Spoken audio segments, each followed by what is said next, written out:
అందరికీ నమస్కారం. దక్షిణాయనం వర్ష ఋతువు భాద్రపద మాసం శుక్లపక్షం అష్టమి బుధవారం. ఈరోజు చాలా విశేషమైనటువంటి రోజు. ఈరోజు జ్యేష్ఠాదేవిని తొలగించి లక్ష్మిని ఆకర్షించే రోజు. కాబట్టి ఈరోజు మంత్రబలంలో భాగంగా అందరూ కూడా ఓం మహాలక్ష్మియై నమః, ఓం మహాలక్ష్మియై నమః, ఓం మహాలక్ష్మియై నమః అనే నామాన్ని జపించాలి. ఈ నామాన్ని జపించడం వలన ఎటువంటి దారిద్రమైనా దూరమవుతుంది. అంతేకాకుండా అమ్మవారి అనుగ్రహం అన్నింటా శుభం జరుగుతాయి. ఇక మంచి మాట, మనందరం ఒక సామెత వింటూ ఉంటాం, గతం గతః అని. అంటే గతాన్ని మర్చిపోవాలి అని. కానీ నిజానికి గతాన్ని మర్చిపోకూడదు, అలాగే కాలాన్ని కూడా మర్చిపోకూడదు. కేవలం చెడును మాత్రమే మర్చిపోవాలి. చెడును మర్చిపోయి మంచిని మాత్రమే గుర్తుపెట్టుకోవాలి. గతం అంటే కాలం అని అర్థం. అంటే పాతకాలాన్ని మర్చిపోండి అంటే దాని అర్థం వేరే ఉంటుంది. కానీ కాలాన్ని మర్చిపోండి అని కాదు. కాలాన్ని ఎప్పుడూ మర్చిపోకూడదు. గతంలో జరిగిన ఏదైనా చెడు ఘటనలు ఉంటే వాటిని మాత్రమే మర్చిపోవాలి. కాలాన్ని ఎప్పుడూ మర్చిపోకూడదు. ఎందుకంటే కాలం మనల్ని ఎప్పుడూ మర్చిపోదు కాబట్టి. మనం కాలాన్ని మర్చిపోయామంటే ఇక భవిష్యత్తు లేనట్టే అని అర్థం. ఎందుకంటే కాలం అంటే కృతజ్ఞత, కాలం అంటే ప్రేమ, ఆప్యాయత, జాలి, దయ, దాక్షిణ్యం. ఇలా చాలామంది అంటూ ఉంటారు గతం గతః అంటే పోయిన రోజులు మళ్ళీ రావు అని, జరిగిపోయింది రాదు అని అంటూ ఉంటారు. అవును కదా, నిజమే, జరిగిపోయినవి తిరిగి రావు. కానీ ఆ అనుభూతుల్ని, ఆ ఆనందాల్ని తలుచుకొని రాబోయే రోజుల్లో ఏం చేయాలి, ఎలా ఉండాలి అని తెలుసుకోవచ్చు. అవును కదా. అంతేకాని అన్నింటినీ గతం గతః అని వదిలేయలేం. మనం చిన్నప్పుడు స్కూల్కి వెళ్తాం. స్కూల్కి వెళ్ళినప్పుడు ఏబిసిడీలు నేర్చుకుంటాం. కొంచెం ముందు చదువులకు వెళ్ళినప్పుడు గతం గతః అని వాటిని వదిలేయలేం కదా. అలా అన్నమాట. అంతేకాకుండా ఒక ప్రేమను కట్ చేయడంలో కూడా గతం గతః అంటే అవ్వదు. అలాగే అనుబంధాలను విడదీయడానికి గతం గతః అంటే కూడా అవ్వదు. ఇలా కొన్ని కొన్ని విషయాలలో గతం గతః అంటే అవ్వదు. ఒకరికి హాని తలపెట్టకుండా ఉంటే ఆ విషయాలని గతం గతః అనుకోవాలి. ఎందుకంటే దైవత్వము, ప్రేమ, అంకిత భావంలోనే ఉంటాయి అన్నీ. అవును కదా. కారణాలు ఏవైనా కావచ్చు, ఏవైనా జరిగి ఉండొచ్చు. కానీ మీరు ఒకరిని క్షమించేవారు అయ్యుంటే ఖచ్చితంగా మీరు మంచి స్థాయిలో ఉన్నారని అర్థం. కానీ సమయానికి తగినట్టు నటించే వారికి మాత్రం దూరంగా ఉండడం మంచిది. ఎవరైతే మీ మనోభావాలను దెబ్బతీస్తూ ఉంటారో వారికి కూడా దూరంగా ఉంటూ పాజిటివ్గా ఉండే వారితో మాట్లాడుతూ అటువంటి వారి స్నేహం వలన మనం కూడా జీవితంలో మంచిగా ఎదిగే అవకాశం ఉంటుంది. మనిషి అనేది తప్పు చేయడం సహజం. కానీ ప్రతిసారి తప్పు చేసి అనుభవం స్వయంగా పొందాలి అనుకుంటే మాత్రం జీవితకాలం కూడా సరిపోదు. అందుకే అనుభవంతో చెప్పేవారి మాటలు వినాలి. చెడును వదిలేసి మంచిని గుర్తుపెట్టుకోవాలి. ఇదే ఈరోజు మంచి మాట. ఇక ఆలయం అద్భుతం. ఆలయం అద్భుతంలో ఒక క్షేత్రం. ఆ క్షేత్రం పేరు చెప్పగానే ప్రతి మనిషిలో ఒక అనుభూతి కలుగుతుంది. ఆ క్షేత్రం పేరు స్మరించినంతనే ఎన్నో పాపాలు పోతాయి. జీవితంలో ఒక్కసారైనా అక్కడికి వెళ్ళాలి అనిపిస్తూ ఉంటుంది. అది శివభక్తులైనా, విష్ణు భక్తులైనా ఎవరికైనా అలా అనిపిస్తూనే ఉంటుంది. ప్రపంచంలోనే అత్యంత పురాతనమైన నాగరికత ఉన్న దివ్యక్షేత్రం. ఈ క్షేత్రంలో ఉన్న ప్రధాన ఆలయానికి అష్టభైరవులు ఉంటారు మరియు ద్వాదశ సూర్యుడు ఉంటారట. భారతదేశంలో ఎన్ని జ్యోతిర్లింగాలు ఉంటాయో అన్ని జ్యోతిర్లింగాల స్థాపన, అలాగే అమ్మవారి దేవాలయాలు స్థాపితమై ఉంటాయట. అడుగడుగున దేవాలయాలతో ఎంతోమంది పాపాలను దూరం చేసే అద్భుతమైన ఆలయం. ఎవరైనా అంత్యకాలంలో ఇక్కడికి వచ్చి చనిపోతే చాలు అని కోరుకుంటూ ఉంటారట. అటువంటి దివ్యమైన ప్రకాశవంతమైన స్థలమే గంగా తీరంలో ఉన్న వారణాసి కాశీక్షేత్రం. కాశీక్షేత్రం విశ్వనాథుని దేవాలయం అని అందరికీ తెలిసిందే. అయితే ఎంతోమంది దేవతలు కూడా విశ్వనాథుని దర్శనానికి వచ్చి వెళ్తూ ఉంటారట. అంతేకాకుండా అక్కడ ద్వాదశ సూర్యులు, ఏకాదశ రుద్రులు అనేవి కూడా ఉంటాయట. అయితే ఈ 12 సూర్యుల్లో ఒక ప్రత్యేకమైన దేవాలయం సింధియా ఘాట్. దీన్ని సింధు ఘాట్ అని కూడా అంటూ ఉంటారు. ఈ ఘాట్ దగ్గర యమాదిత్య అనే క్షేత్రం ఉంటుంది. ఇక్కడ సాక్షాత్ యముడే సూర్యుడిని పూజించారు అని ప్రతీతి. అంతేకాకుండా సూర్యుడు తన పుత్రుడైన యమునికి ఒక వచనం ఇస్తారు. కొంతకాలం ఇక్కడే ఉండి ధ్యానం చేసి విశ్వనాథుని దర్శనం చేసుకోవాలి అని చెప్తారట. అందుకోసమే యమధర్మరాజు అక్కడే ఉండి ధ్యానం చేసి విశ్వనాథుని దర్శనం చేసుకుంటారు అనేది స్థల పురాణం. అయితే కాశీ క్షేత్రంలో విష్ణు భక్తులు ఉండేవారు. వారు రోజు సూర్యుని కోసం పూజించేవారట. విశేషంగా నారాయణ పూజని ఆచరిస్తూ ఉండేవారు. అయితే అనుకోకుండా అక్కడ వారికి మరణం సంభవిస్తుంది. ఇది తెలిసిన వెంటనే నా భక్తులు ఇక్కడ ఉండేటప్పుడు వారికి మరణం రాకూడదని ఆజ్ఞ చేసి ఉంచారట. అప్పుడు యముడు ఇవన్నీ పట్టించుకోకుండా కాల నిర్ణయం కాబట్టి పంపించామని యమభటుల్ని పంపిస్తారు యముడు. అప్పుడు అక్కడికి వచ్చిన భటులని సూర్యుడు అడ్డుకుంటారట.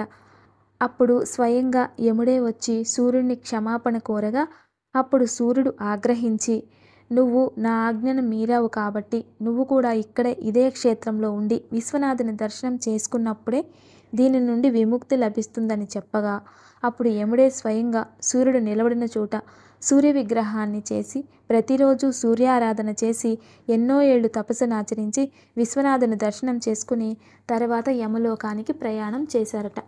ఇక్కడ యమాదిత్యులని దర్శనం చేసుకుంటే అద్భుతమైన ప్రతిఫలాలు వస్తాయని, ఆరోగ్యం ప్రాప్తిస్తుందని భక్తుల నమ్మకం. ఆయుక్షేమం. ఈరోజు దివ్యమైన ఆయుక్షేమం గసగసాలు. ఇవి ఆరోగ్యానికి చాలా మంచిది. ఇవి నిద్రాశక్తిని పెంచుతాయి, వేడిని తగ్గిస్తుంది. ఉదయం ఒక గ్లాసు నీటిలో ఒక స్పూన్ గసగసాలు వేసి నానబెట్టి సాయంత్రం ఆ గసగసాలు పాలల్లోకి వేసి మరగబెట్టి చల్లారాక అందులో తేనె కలిపి పడుకోవడానికి ముందు అరగంట ముందు సేవించాలి. అంతేకాకుండా ఇవి శరీరంలోని కాల్షియం, ఐరన్ పెరిగేలా చేస్తాయి. అలసట రాకుండా చేస్తుంది. ఈ కాలంలో పిల్లలు నిద్రలో ఉన్నప్పుడు పళ్ళు కొరుకుతూ ఉంటారు, అవును కదా? అలాంటివి తగ్గిపోతాయి. నిద్రపోతున్నప్పుడు మధ్యలో డిస్టర్బెన్స్గా నిద్ర లేస్తూ పడుకుంటూ ఉంటారు. అలా కాకుండా గాఢ నిద్ర వచ్చేలా చేస్తాయి. ఉదయాన్నే మంకుగా ఉంటూ ఉంటారు, అలా లేకుండా చేస్తుంది. ఇది స్త్రీలకు చాలా మంచిది. ఆడవారిలో ఎక్కువగా ఉండే నడుము నొప్పి, జాయింట్ పెయిన్స్ తగ్గిస్తాయి. కాబట్టి గసగసాలు పాలల్లో వేసుకొని తాగడం అనేది పిల్లలకు మరియు స్త్రీలకు చాలా మంచిది. ఇక దివ్య పూజ.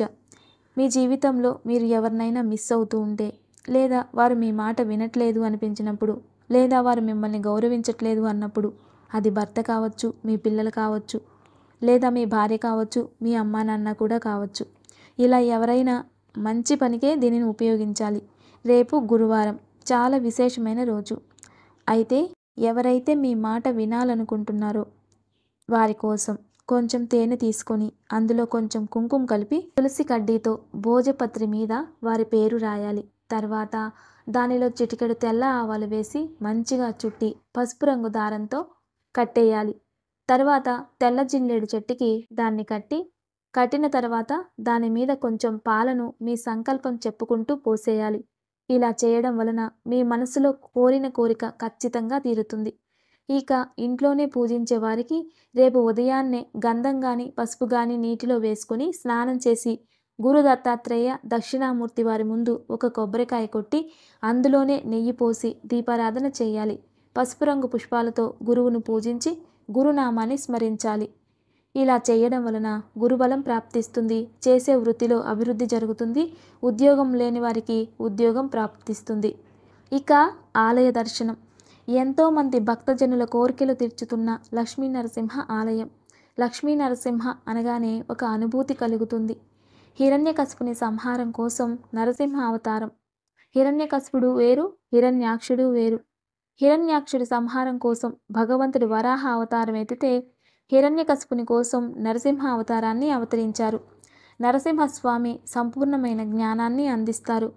చూడడానికి ఉగ్రంగా ఉన్నప్పటికీ శాంతంగా అందరినీ కాపాడుతూ ఉంటారు. భాగవతంలో, అగ్నిపురాణంలో ఇంకా ఎన్నో చోట్ల నరసింహస్వామి అవతారం గురించి విశేషంగా వర్ణించడం జరిగింది. ఆ నరసింహస్వామి ఉగ్ర అవతారాన్ని శాంతింపచేయడానికి ఒక భక్తుడే కారణం. అంత గొప్ప శాంతి కరుణామయుడు లక్ష్మీ నరసింహస్వామి. లక్ష్మీ నరసింహస్వామిని ప్రేమగా పూజిస్తే చాలు అనుకున్న కోరికలన్నీ తీర్చేస్తూ ఉంటారు. అటువంటి ఆలయమే హైదరాబాద్ ఓల్డ్ సిటీ నరసింహస్వామి ఆలయం.